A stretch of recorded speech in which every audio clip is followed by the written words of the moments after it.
What do you think, Steve? You want to Another get minute going? or so. Sure, we'll go ahead and get it. So hey guys, Steve Milinkovich here. I am somehow still your chapter president, and so you're right in the middle of our it's our monthly luncheon, but now in a webinar format. And if you believe it or not, next week marks 5 months officially since our official shutdown of the world here, at least in California. And we had all hoped that this would be gone by now. We thought the summertime, we'd be the sun would have killed the virus, and we're all back out beating each other, but we're not, right? It's still hot and heavy here, and we're going to be doing formats like this for the near future. And this is a webinar format that we're going to do today, and we're going to keep on evolving. And I want to appreciate you guys with your flexibility and letting us work this out and give you guys more and more formats to let you guys experience IFMA and still network and be part of this whole great group, despite the fact that we can't meet in person. So just bear with us as we keep on doing this. Today we're going to do a webinar format, and with that we're going to have some Q&As and even some polling involved. And so to do that, we want you to use the Q&A feature on the bottom of your Zoom window as opposed to the chat window. It's hard for us to manage the chat window as a group here. So if you can use the Q&A area, it would be easier for us to track your questions and make sure we answer them appropriately. Today we're going to talk about change management and right sizing and everything that kind of will encompass what you're doing now as you try to get back to work or not go back to work, right? And so we're going to talk about that, and our two hosts and moderators, David and Sara Suter, are going to take this away. I'm actually one of the panelists, so I will step back and hand it off to these two. Thanks, Steve. We are super excited to work with you guys today through this webinar luncheon. Still fun to participate with you guys in a different format.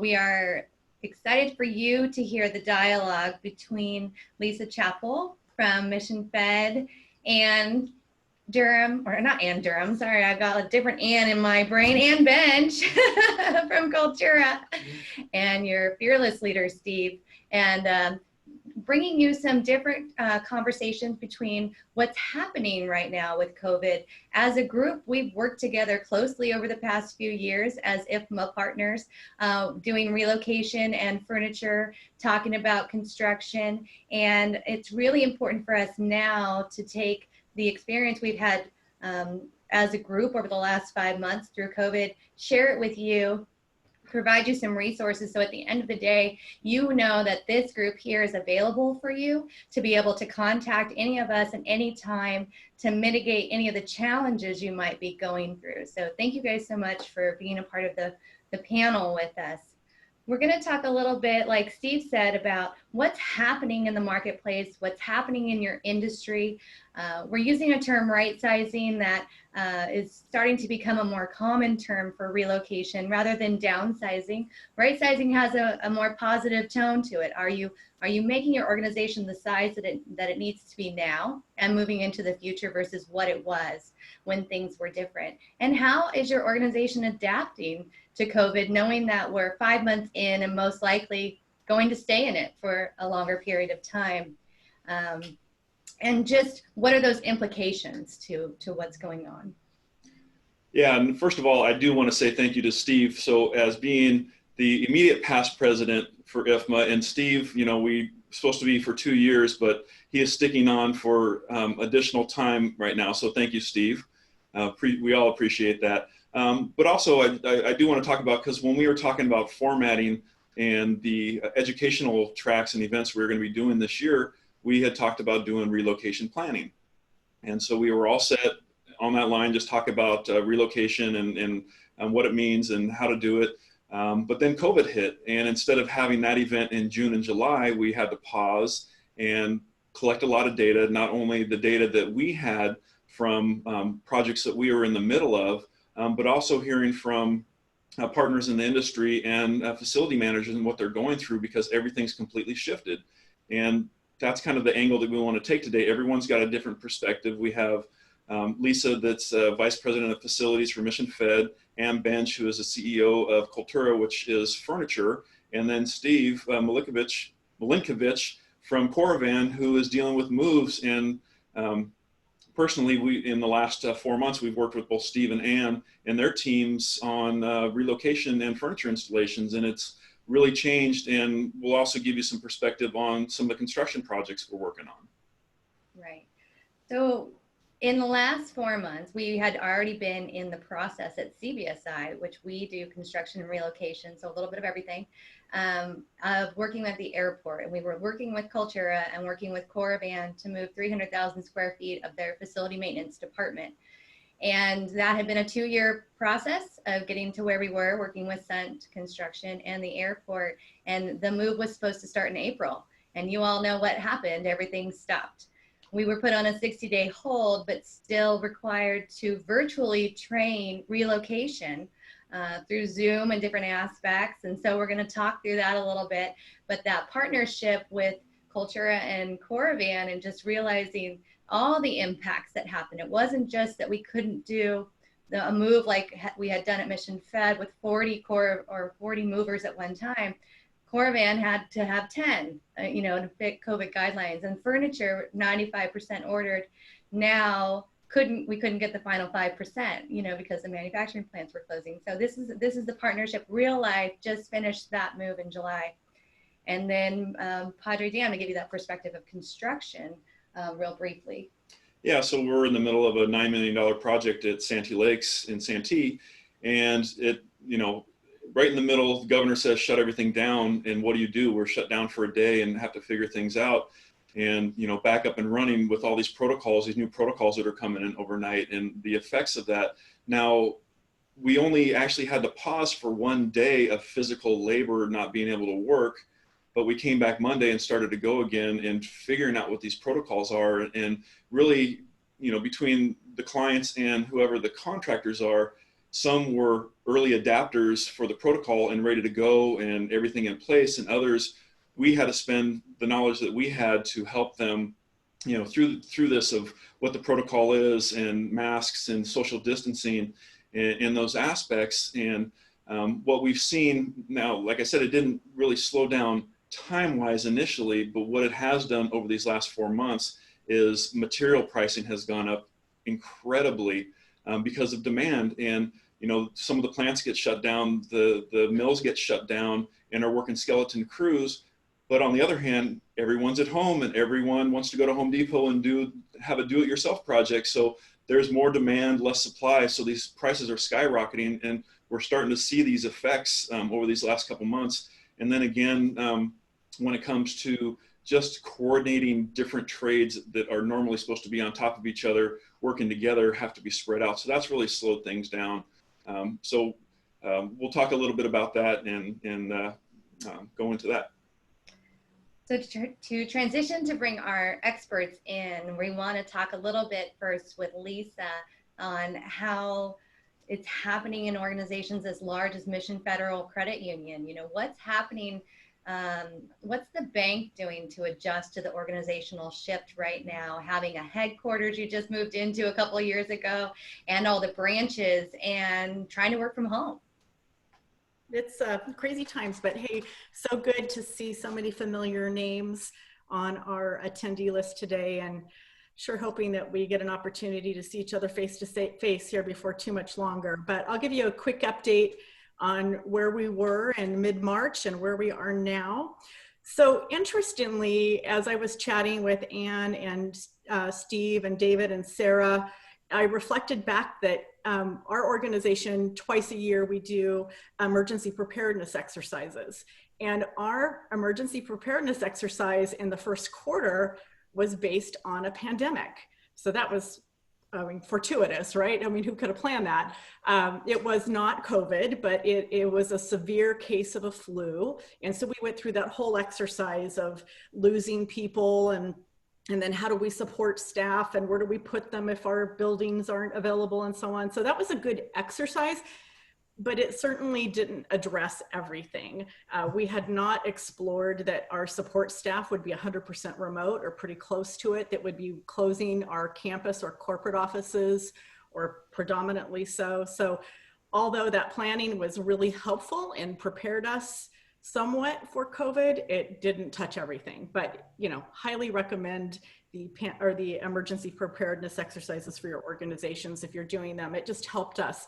One of the biggest things that it helped us to do was it held our IT department was able to very quickly regroup and roll out remote desktop functionality to staff who didn't have laptops.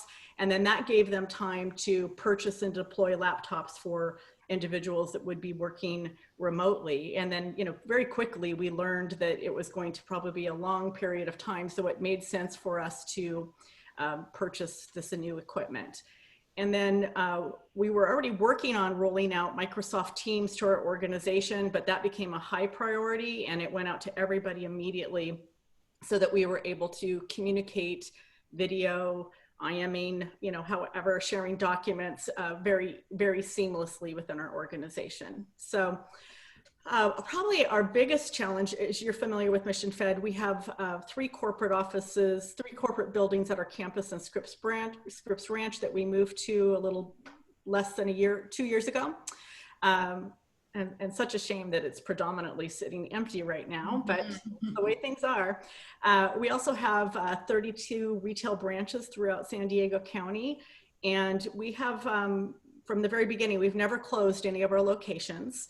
But some of the things that we started doing right off the bat was that the very first thing we did is we purchased masks for all staff working on site and in our branches. And we got those out there immediately. Then we immediately purchased thermometers for all of our branches and our corporate offices. Then we searched down hand sanitizer. That was really difficult to find initially, as were many of the PPE products.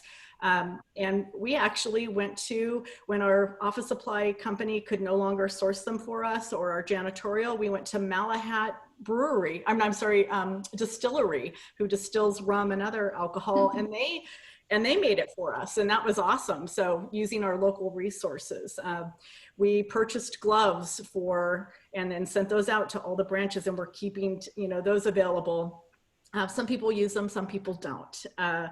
We purchased a ton of stanchions, those line makers, basically to help restrict access at our teller lines, because no matter what we did, even though we put in floor decals and posted signs and information, people kept trying to touch the teller line, get through to people.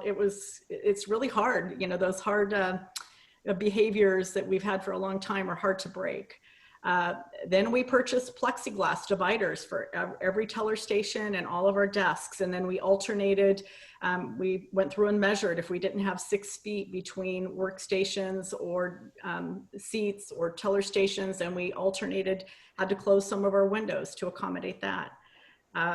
Let's see, we upgraded our janitorial at a cost. They were doing some sanitizing in addition to their cleaning and high touch points, but then now we had to engage them, PMS janitorial, and they have really been a huge help to us. They are sanitizing all of our high touch surfaces every day. And they also assist us when we have a COVID issue at any of our locations.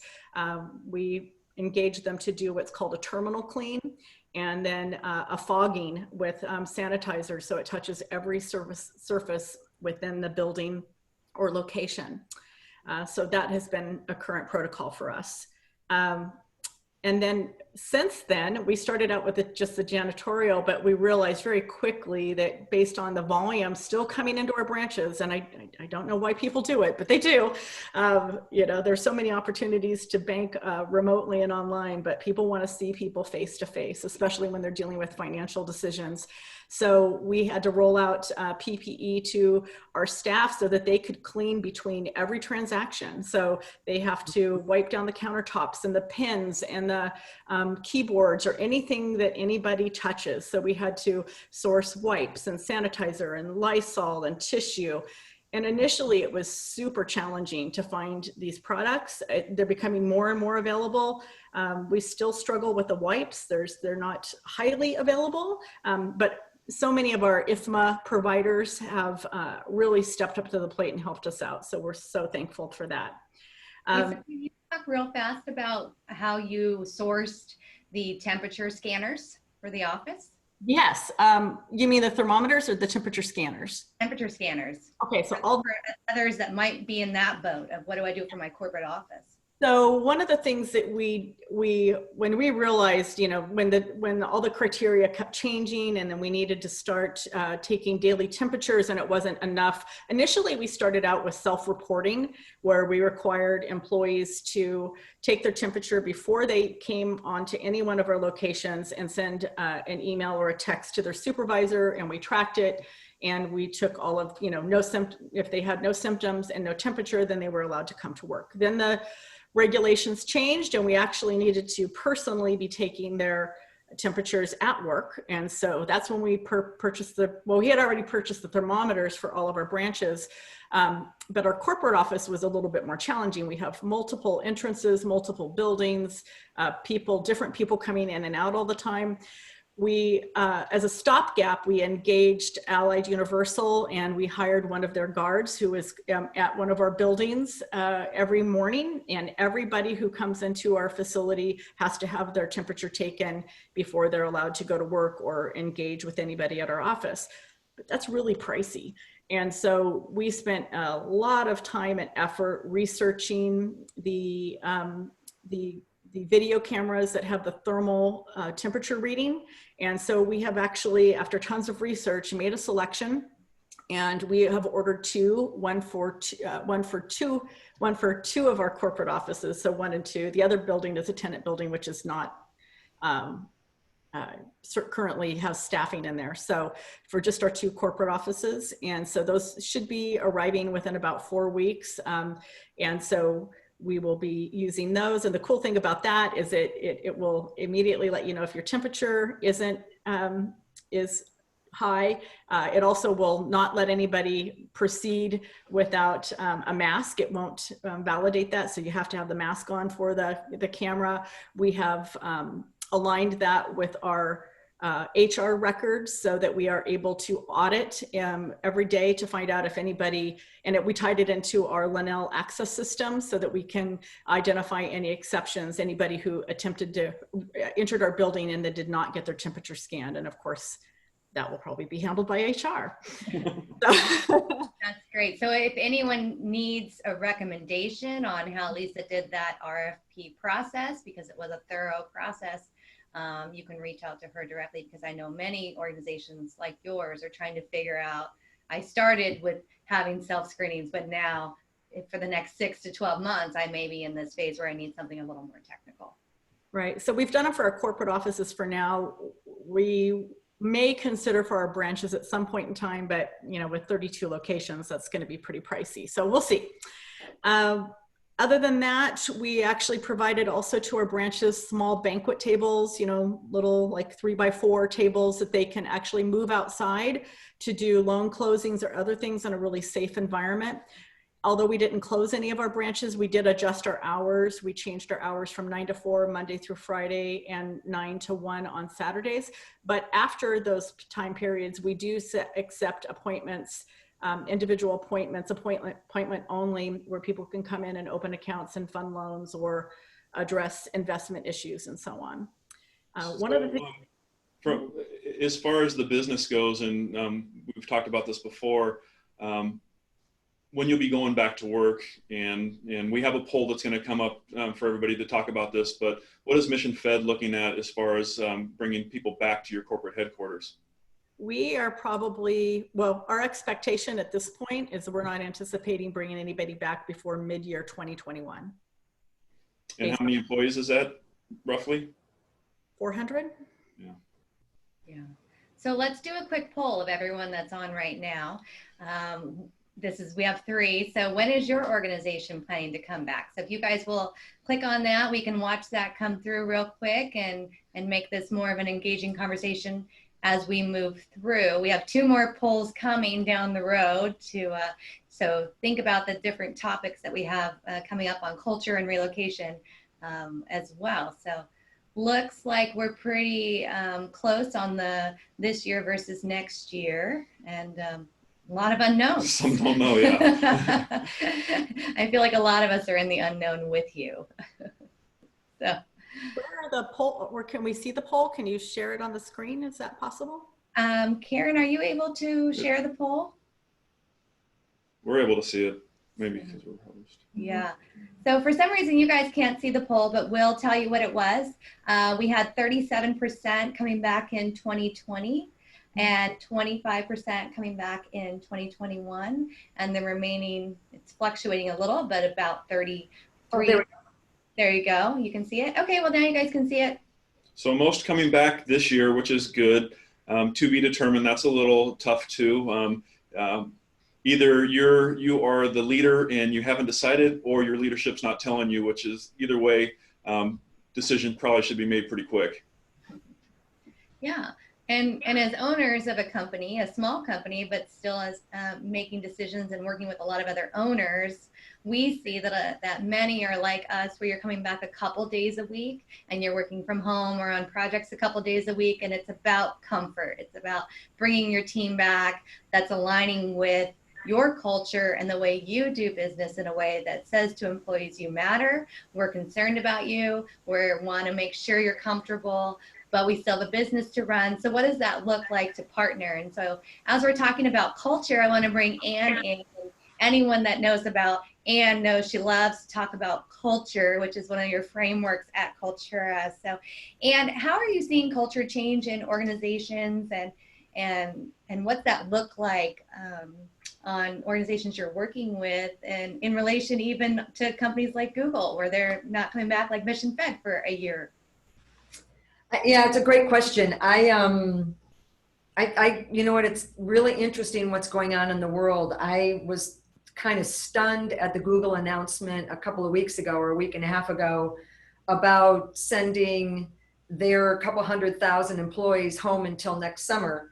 And so I just was looking at that saying, first off, you know, should I sell my business and get out of this business? Because if Google's never going back to work, maybe offices are truly dead. And what I thought in like March 15th is really coming true, and the world's ending. But poking around a little bit, that not all is what you think it is.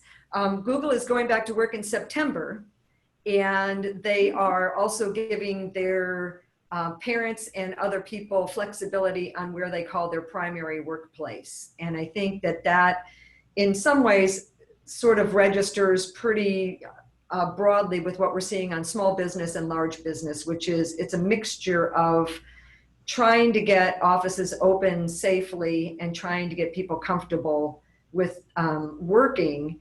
And I would say that is a very challenging issue when you have kids at home and you are trying to work and be at home and take care of your kids and kind of balance all of that, which is a kind of a loser position to be in, no matter who you are. It's just really hard. In general, I'm a big advocate of being in the office. I think that your office is set up for work. I think your house is set up for home life. And I love working at home, make no mistake. And I've got most of our companies still working at home.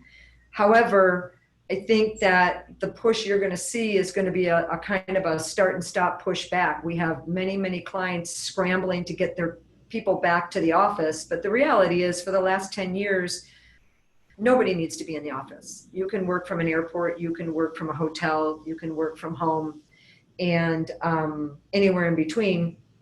But you really want your people together. You want a spark of innovation. You want momentum. And I think that is the challenge that we're being asked for every day, which is how do we build an environment that is safe, and how do we bring that to the companies? So I think it's very interesting. What we are seeing across the board is, on the facility side, bringing back large populations into an office with closed, air-conditioned space is a very difficult challenge. Bringing small companies back into offices that have open windows and open doors and more accessibility in our smaller populations is a very different set of circumstances. So I think on the facility management side, it's very complex, and it's been moving and has moved very quickly into a very big legal realm, which is, if you demand somebody to come back to the office and they get sick, what does that mean on a legal basis? And so I think you're going to see a lot more of that. I'm hearing a lot of bubblings about it and seeing a lot about it and hearing it from our client base, which is we very much want to provide a place where people can work, but how do we do that? Culturally, the shift, I think you're seeing in big generalizations, quite frankly, it's very efficient to work from home in a lot of regards. You don't have to drive to work. You don't have to deal with the politics of work. The bureaucracy is gone.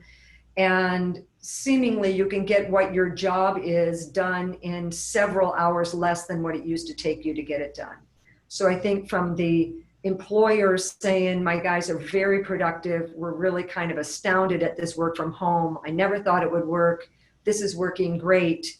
I think there's a lot about that is very much true. And I think you're going to continue to see that as you see the sort of stream of companies catch up. I mean, Sara talked earlier about the airport. The airport didn't even have laptops. So remote working, they weren't even really allowed to remote work in a conference room. So the fact that they've been home office is just an outstanding thing. And there's compliance and governance and legal and all sorts of other things that come into that. But you've got a lot of different organizations that are equipped and ill-equipped to deal with that. So I think you're going to continue to see that happen. But the ask we're getting now, which is a little bit at the pointy end of the stick, and Lisa mentioned it while we were prepping for this, the social spaces or the common areas of your office is what is really complex. So the reason to come back to the office may not be to come sit in your cubicle and do your day-to-day work that you can do at home, but the reason to come back to the office is to have a meeting and to see other people and to have that in-between conversation. And how do you do that safely? So your 12-person conference room now holds 4 people. How do you hold 12 people? And how do you hold 4 people? And how do you work within those spaces? And I think that part is going to be a facility manager's nightmare, which is, what do you do with those places, and how do those get activated, and how do we get people back in that? And I think that's why you're seeing a lot of the delays on full occupancy, that you just can't logistically get everybody back on that. So my heart goes out to everybody in EH&S. We have daily conversations with that group of people trying to figure out what really happens in that. And I will just tell you the strangest thing that I'm watching. Well, there's a lot of strange things that are out there to watch, but when we look at what's going on with office and talent, and not even really office and talent, I would just say talented workers, and the talent war that's been going on. It's been since 2015 a workers market. You can pick where you want to work. You can pick where you don't want to work. You can say, I want to work at a company that's true to my beliefs. You can quit a job and find another job. Everybody was hiring. Everything was all about getting the best employees. And all of a sudden we've kind of flipped to a pre-2015, I'm just lucky to have a job. I'm just lucky that I still have a job. I'm hoping that my job will be okay. I am, kind of holding on so I can make a little bit more money before I retire. There's a lot of conversation about that feeling that now the employer has all the power.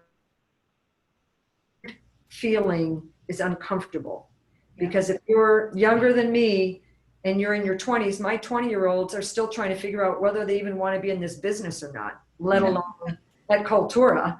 And what option do they have? Well, you can't really quit your job. So then you have your culture that was all about people wanting to work where you are, potentially looking at going, well, I have to work here. And then that energy in your culture is what brings companies around into a different culture.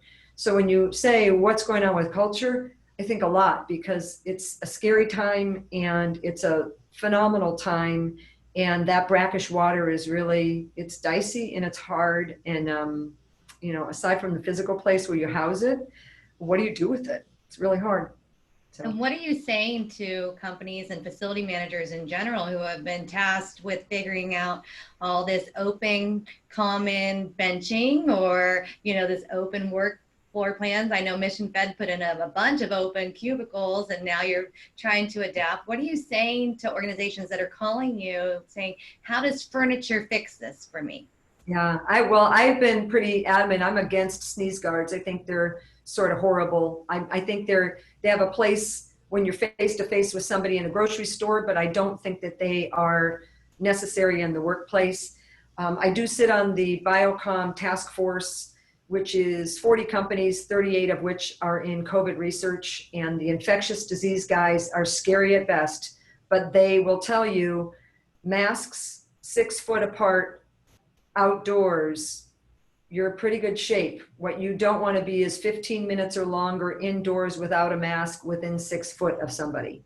So somewhere between those two ideals is where you gotta be, and how you build an environment that incorporates all of that is really interesting.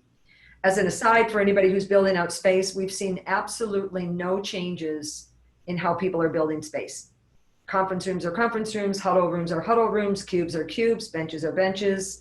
And it's a lightly back to work workforce inhabiting a space that is built for a much denser, different time. And even new spaces going in are built like that. And I think that that is maybe a whiplash from what was happening before and we haven't really caught up, or maybe a gap in understanding what to do with space. But the predictions and what we're seeing is going to be less individual space in an office, even more so than ever, and more collaborative space. So when you go back to the original example of Google, they're not really telling people to come back and work in your cube. They're telling people to come back and meet with other people in the collaborative spaces that they've provided so effectively over the years. So it's an interesting time.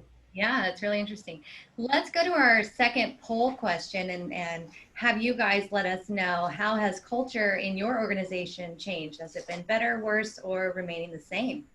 And even though we're doing mostly Zoom and different types of meetings, culture is so critical. And for our company, we transitioned in 24 hours from being a company that was open on March 17th to a company that was working from home on March 18th, like so many, and moved to daily morning meetings, because culture is one of the things that's so important to us.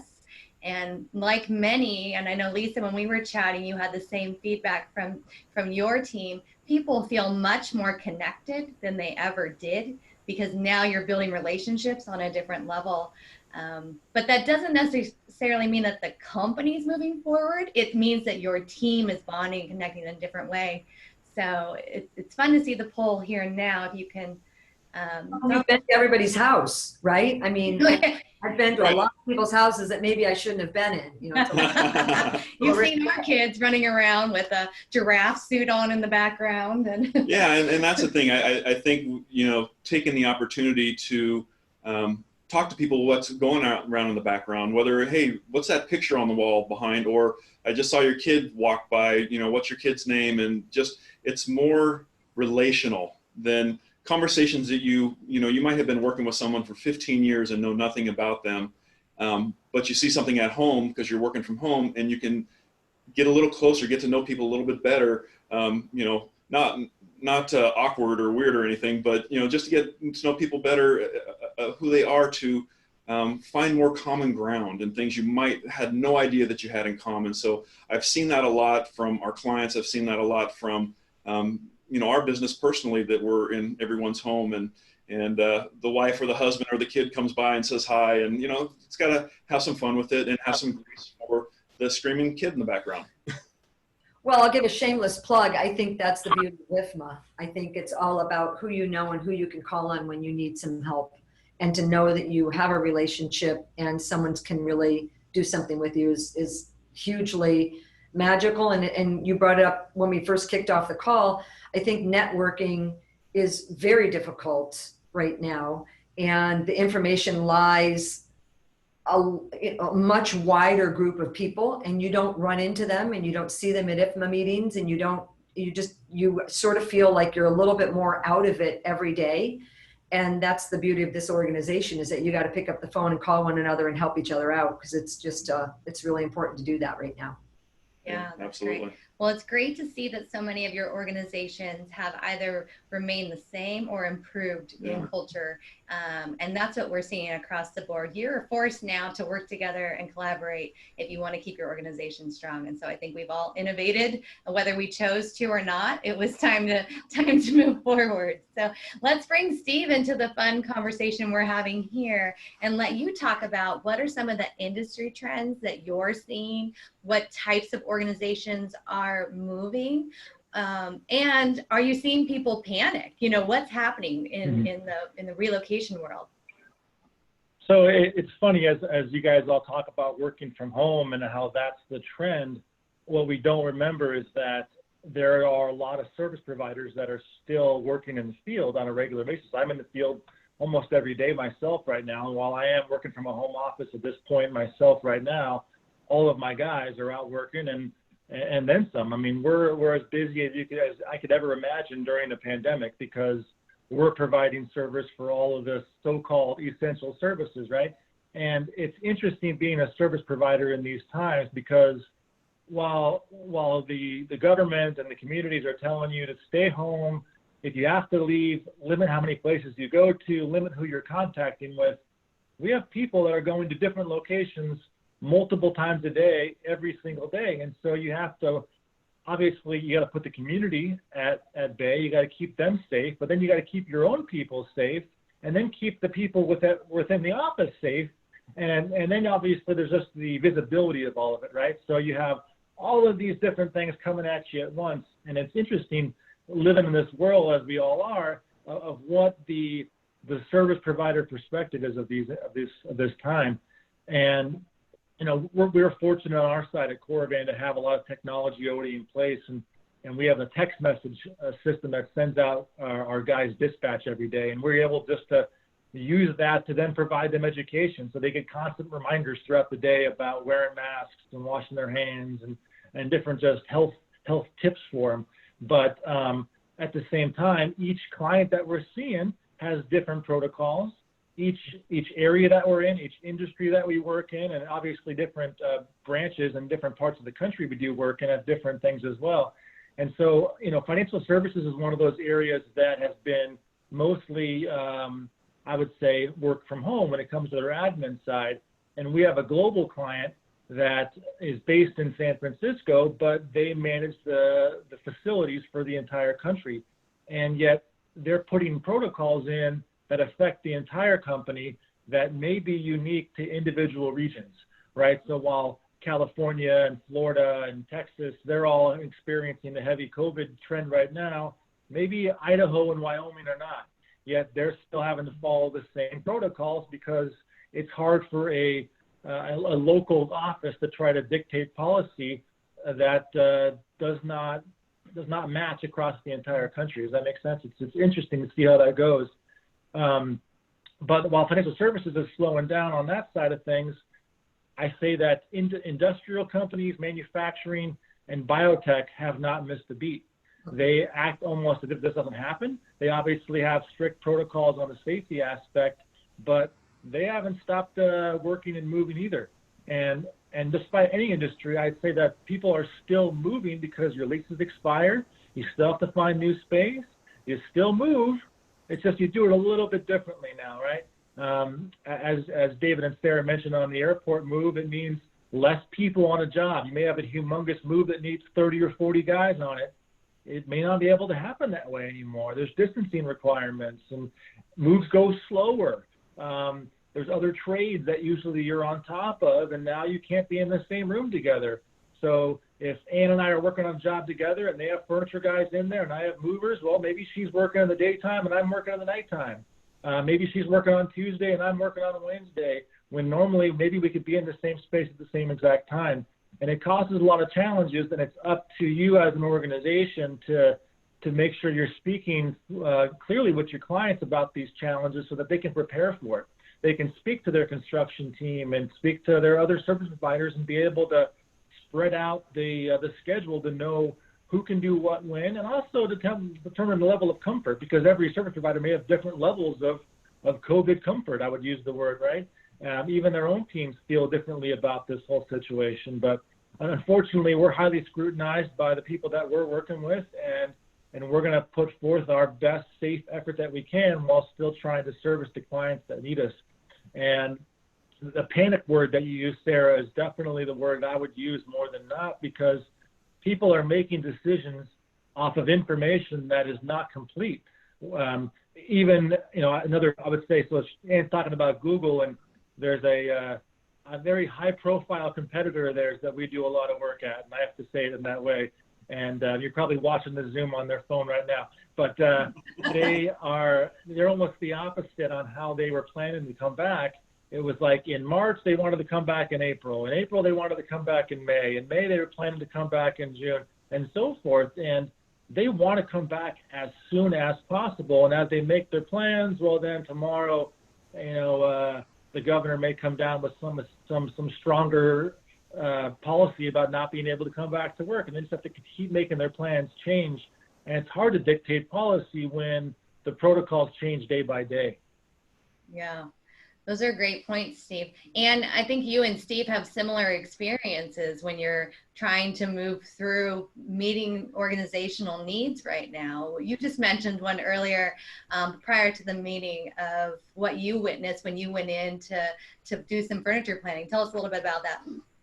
Yeah, I was going to say, if anybody's on here that's going through a move right now, I was sort of shocked, and we've obviously been open since we've never closed down because we support so many essential businesses, but the job sites right now are really tricky and very hairy, and I'm kind of shocked that any schedule is even close to being a schedule, because if you haven't been on a job site recently, it's really amazing. I can't believe I can get any furniture into any building at any time. You've got 2 people on an elevator tops. You've got queues up at every elevator trying to get up into the spaces. So if you're going to any sort of a low rise or high rise, it's just extraordinarily problematic. And not from a you can't get up there kind of thing, but just from the length of time. I mean, I think that our business is certainly a very regimented business where things just take the same amount of time. It takes 7 hours to set up a cubicle. It doesn't matter whose it is. That's how long it takes to set it up.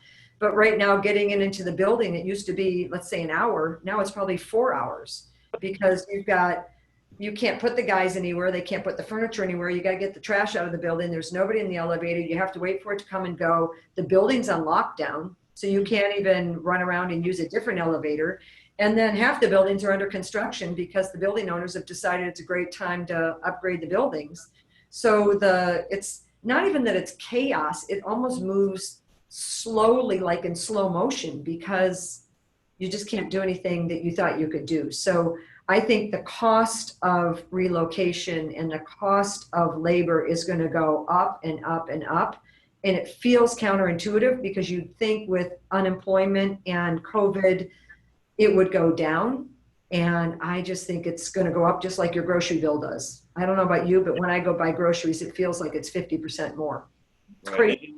And to speak into that, going back to the airport, because we planned this, long move with 40 people, 40 movers per day, just going all different directions. And we had to change that to basically 2 groups of 10 moving out of 2 different areas and moving into 2 different areas, keeping them spread apart. So, not only did the airport pause us for 60 days while they decided what they wanted to do and it gave us time to plan, but here's more cost, because now you have COVID protocols and you can only move with 10 people at a time. It takes a lot more time, and on that move in particular, we didn't have a high rise or elevators to deal with, but add that to it, and your time and your costs for the movers alone, the staffing, instead of 40 you have 10, but it takes many more days. And so that's what we experienced, and that's what we're certainly seeing. And Steve, if you can speak a little bit more into that, if that protocol for you has changed. This, we finished this move a month ago, and what has adapted since then?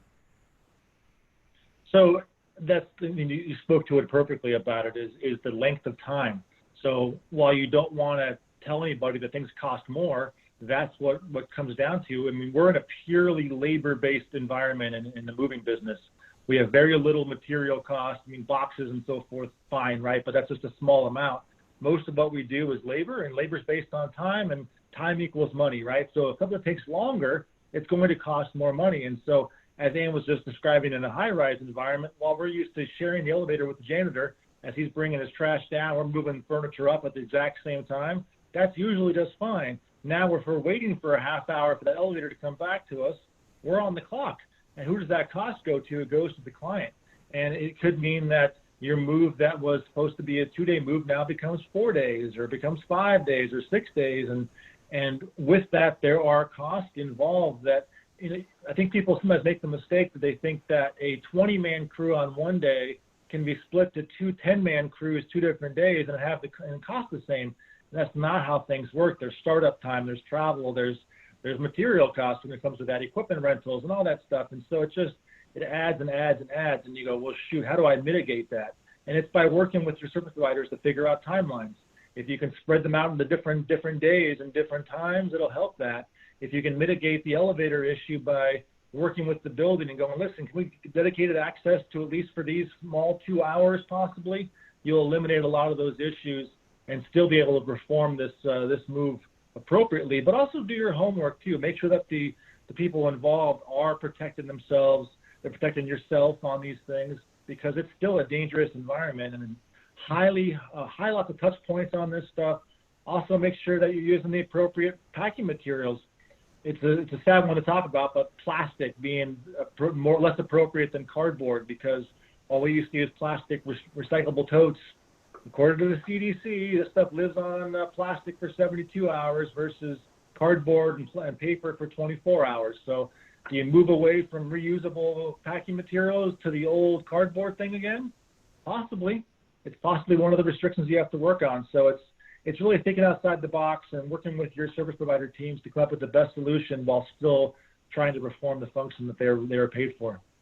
Yeah, and What the good news is nobody's moving in on time. So even if you blow out the back end, nobody's like clamoring to get in, right? So right. I'm not allowed to say that, but come on. Right. Yeah, the other thing I would say on the FM side, now you have more disposable stuff that you have to get rid of, whether it be, disposable masks and all this stuff that, someone leaves it on a desk before, who cares? But now it's like, oh, do I need to get a rubber glove on to pick that up? And, that's where the janitorial comes in and the more service providers need. And you can walk down any street today and see, face masks all over the floor, and people are using, small water bottles, and the culture that's changed of all this recycling, bring your own bag to the grocery store. You can't do any of that anymore. So a lot of things have shifted and are affecting other things now, and will affect others, down the line.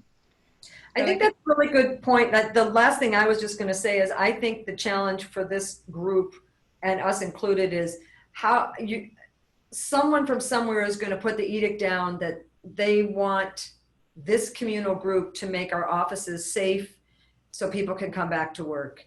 And then this giant thing is dropped on your desk with how am I supposed to do that and give the, if you will, employee experience a top A experience. They feel safe.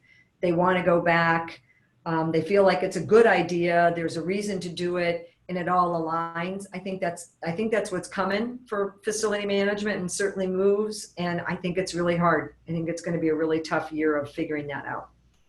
Yeah, I think a best practice that we learned through the airport, and what Steve did really well, when we had that 60-day delay, we used that time to be really transparent.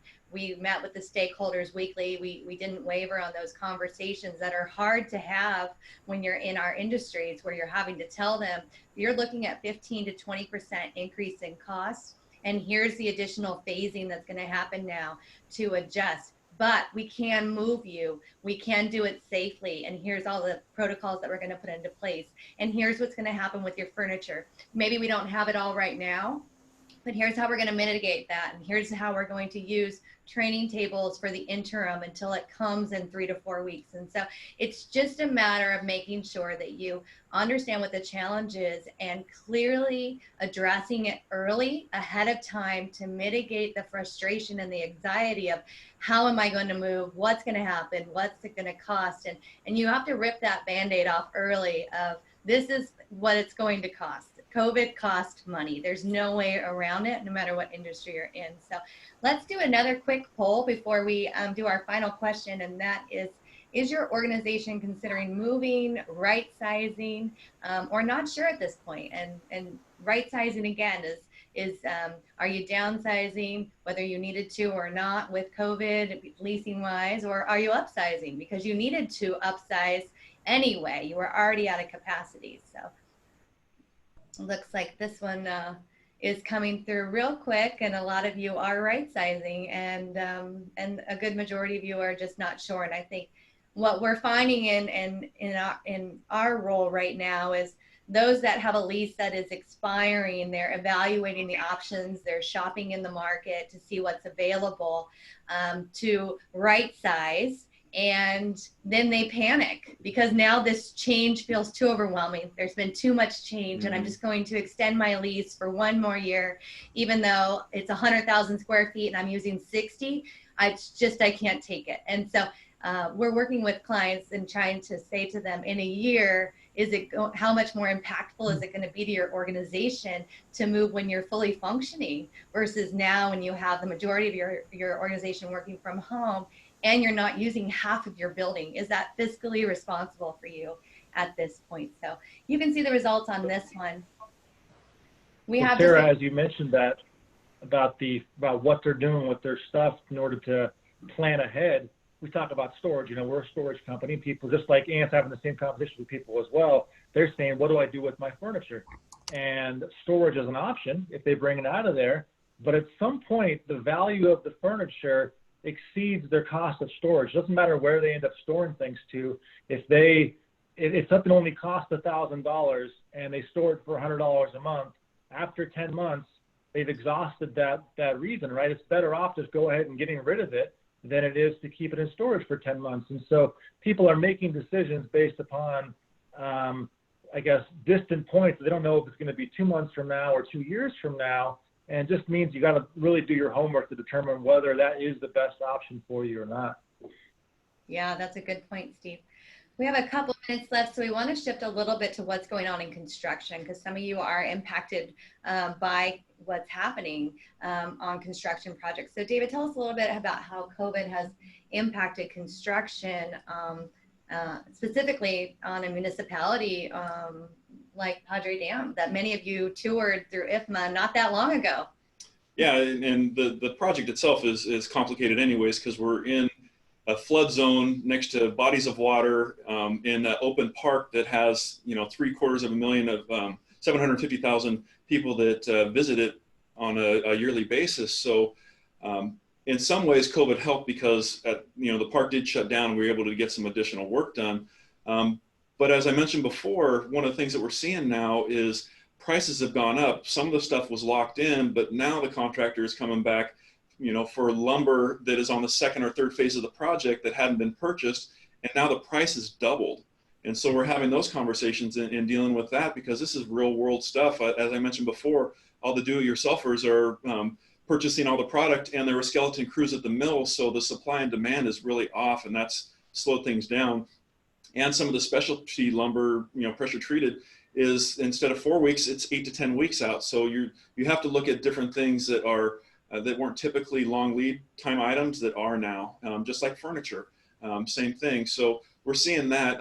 And in some aspects, scheduling wise, you have to work, who can work in the space at the same time. If it's outdoors, you have a little more availability to have people work around each other. But for instance, if you're pouring concrete, you cannot socially distance when pouring concrete. There just isn't. There's a big crew of people that they have to be on top of each other. So what they're doing, just like the movers, is they're trying to keep the guys in groups of 10 or so that work with each other every day, that are exposed to each other every day, wearing the masks on top of all the construction PPE.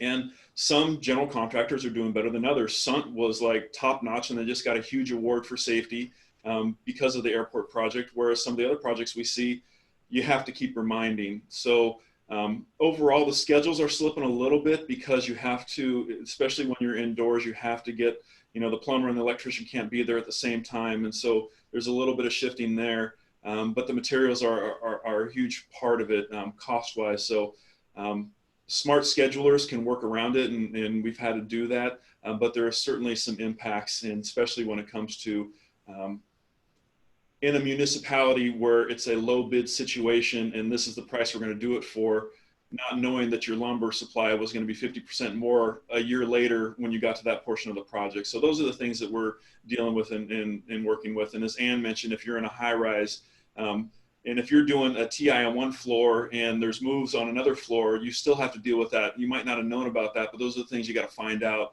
and schedule with the building owner and the availability of elevators and that type of thing. And we have a good question right now from Julia Lucas.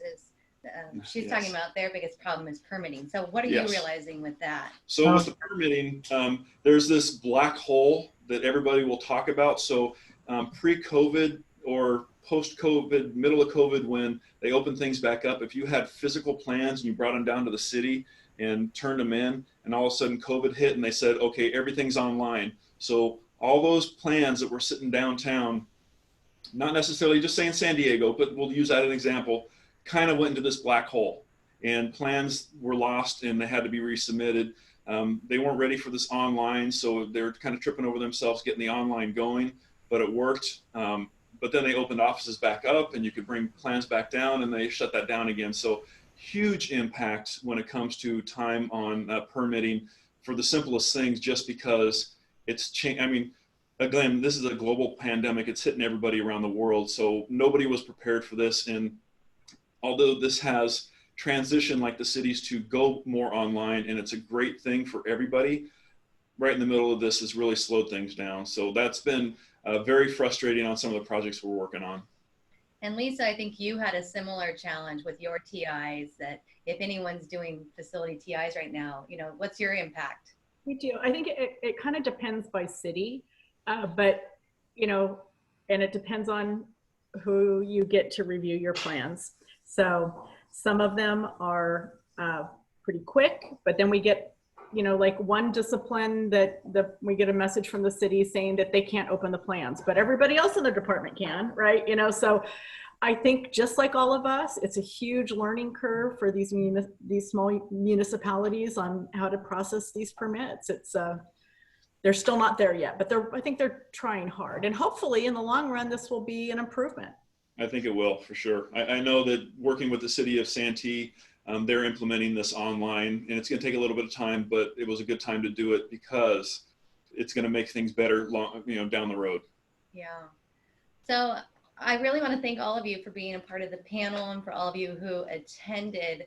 The goal here was to just have an open dialogue about how industries across the board are adapting and molding to this new COVID lifestyle that we're all living, and to let you know again that this group has really seen the entire variety of what you might be coming up against. So if you have something, feel free to reach out. And I think the reason many of our companies have been successful is because as an IFMA organization, we've been able to rely on each other, whether it's janitorial, furniture, relocation, best practices, you know, that's what we're here for. So thanks again for joining us, and we hope that this added some value to your day.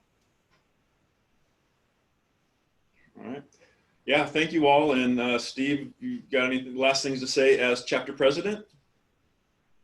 No, just, you know what? I was a big fan of that poll situation, and we should use that on future webinars going forward. So, but if you guys have any ideas on how to continue giving you guys the pandemic IFMA experience, please share with us, and we'll continue to keep on moving forward. Awesome. All right. Well, thank you all, and we'll see you next month online. Thanks, everyone. Thank you. Bye.